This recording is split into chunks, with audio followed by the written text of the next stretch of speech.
Ladies and gentlemen, coming to you from deep in the foliage of the Pacific Northwest, it's The View from the Couch!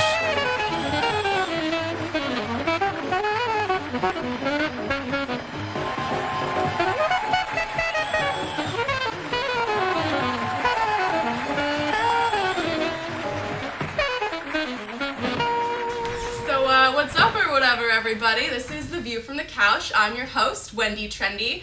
I'm here with Gaddy Green, Marky Marxist, and Metaphysical Steve, and we're here to guide you through today's current events. Every 2 minutes, a new topic will pop up there, and we'll give you some of our insights and perspectives.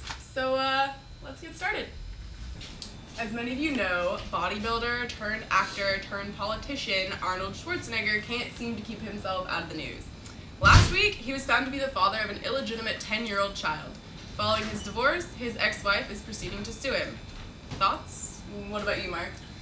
Well, I think it's both ridiculous and a tragedy that the corporate-controlled media would focus on these events about Arnold Schwarzenegger instead of focusing on the real issues and the struggle and the plight of the working class and the proletariat against a system ruled by the fat cats, bourgeoisie, corporate, capitalistic pigs. Yeah.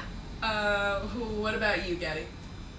Oh man, Los Angeles, man. I mean, it's just so full of smog. It's just so sad with all the people driving around and their gas guzzlers. I mean, where are they even going? There's so much traffic and they're just sitting in their cars, just running their engines. These gas guzzler drivers should take my advice and ride their bikes to work. That's what they should do. And, Steve, what do you think about Arnold Schwarzenegger? I was thinking more about like that Terminator in those movies, how like he just traveled back in time. It's but physically like, impossible. How can you like travel back in time? Because if If you you go back in change time, something, you kind of just like then it goes if you move from something the that future, isn't back at that to point in something that time. is. When you And change that something, creates a you contradiction. can't have a of contradiction the of like past. I guess what you Something can do that is you isn't could have a and branch that of isn't. timeline You where can't have you that. would When you so went back in time, like, you just technically it branched just off, you know it causes and then you contradiction. could change it. But then it just like then you could answer that by going to a branching timeline. You look at it as a contradiction, so Yeah, why couldn't you just so, have, like, timelines thanks, go like that? Steve. I think that he should just go back to what made him famous in the first place and pay homage to the first Terminator movie and make a second one instead of just trying to go mainstream and like rule the land of the orange people. What's that about? Second Terminator movie? What were we talking about? Governor Schwarzenegger. Oh.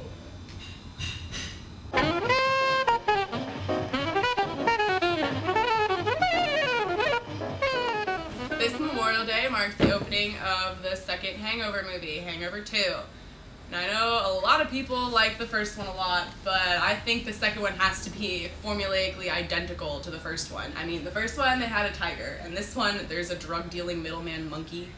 Well, monkeys are actually, they're getting smarter, I feel like, they share a good, 90% of, our DNA, and, what's, below average for us is, an average monkey IQ, and what is above, or average for us is above average for a monkey's IQ. So Isaac Newton of a monkey, and then it would just, create, that kind of, thing, like the Planet of the Apes. But there are also other smart things rats share 95% of our DNA, and sharks. All this talk about animals are, just really distracted me from the main issue. When I think about Hangover 2, I connect it with the relation of our corporate-controlled democracy or plutocracy, government ruled by the rich, and because we're right now suffering as a nation of a hangover too from the Bush militarized corporate capitalistic disaster policies that were implemented in those years. The first hangover being, of course, Reagan. What do you think, Addie? Man, you guys know how much movie theaters, they just harm the environment? People just go there and they just consume and consume. It's disgusting. They just eat all their popcorn from this bag and then throw it away right afterward. They should all take my advice, and they should share their throwaway bags and plastic cups with a total stranger. Or better, they should bring their own Nalgene bottles.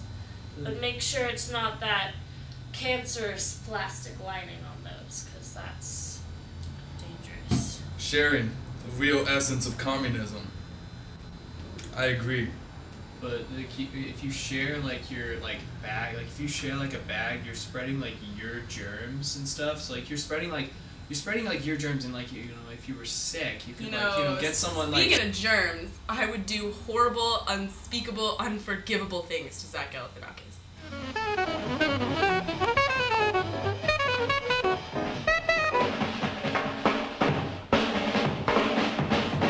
So the 2012 elections. Unfortunately, Obama's first 5 years as president are coming to a close, and we have a lot of candidates in the running for office. Among them, Sarah Palin, Rudy Giuliani, Ron Paul, and Donald Trump are all possible Republican candidates, but I think that Obama totally deserves another term because he's done so many good things for our country already.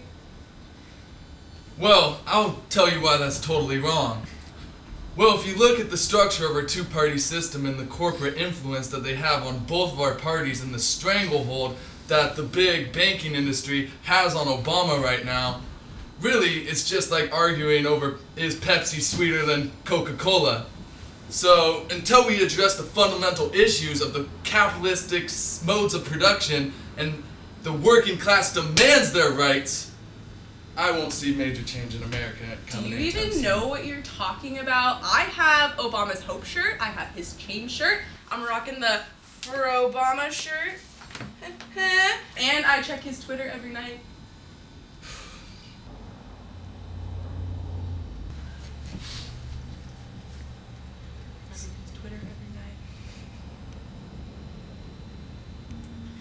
Thus shows the power of brainwashing by our corporate-controlled propaganda media, making you to buy Obama for Obama shirts, falsely promoting change and supporting the capitalistic systems of production. Thus the tragedy of the proletariat. You know what fundamental change I think we need to see in America? We need somebody in 2012 who's gonna fight climate change, man. Okay, they've been going about this completely wrong. Two of the biggest contributors to climate change are not only drilling in sensitive areas like off the Gulf and the Arctic Wildlife Reserve they're trying to get to right now in the boreal forest tar sands region, but also deforestation. They're tearing down our carbon sinks. We need to reduce our carbon footprints.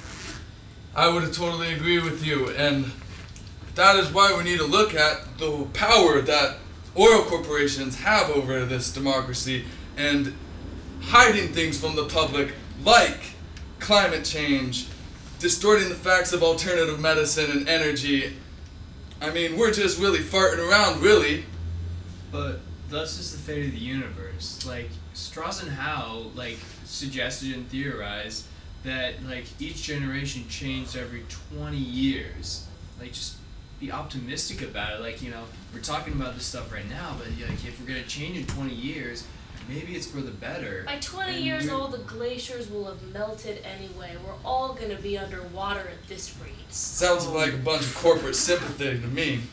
It's not gonna melt. It's expected to melt in the year, it's 2061 is what it was actually expected.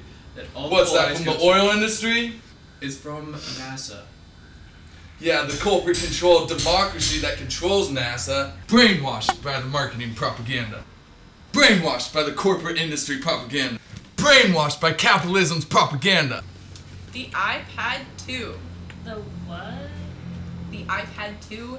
It's Apple's sleekest, sexiest, handiest new invention. Like an apple? No, like a tablet. It's like this big thing with a screen on it. I do all my Facebooking from there. Oh, yeah.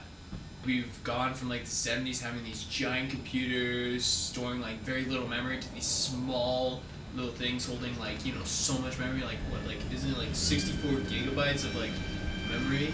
64 gigs, weighs just under a pound, and you can surf the internet on wireless 3G. Now see, the main issue here is keeping the internet free and fair and accessible for every working class, everyone across the board. And that's why the recent proposal against the net neutrality brought to you by the major communication corporations like AT&T Net neutrality? and... Net neutrality. I saw them last week at the Underground. They're so rad. No, you're missing the point completely. You got it. They're trying to make this two-tiered system where the one you pay and make massive profits to support the capitalist ideology and blocking out freedom of media and independent press. I fundamentally believe that the workers of the world should unite and help their brother and sister proletariat in the times of need. Well, what's gonna happen, you know, in like 2045 is that computers that we're designing now will surpass us in our intelligence, so that we're gonna have to actually, you know, implant our own neurons and our own brain waves onto the computer. What do you think, Addie? Are you gonna buy an iPad too? I think we need to just unplug ourselves from all this technology bullshit right now. I mean, everybody's just buying into the internet and the Facebook and the MySpace and the Twitter, and they just need to chill out and connect with their fellow human beings and the earth rather than technology. Well, how can we know anything without the use of the internet? You read the Communist Manifesto!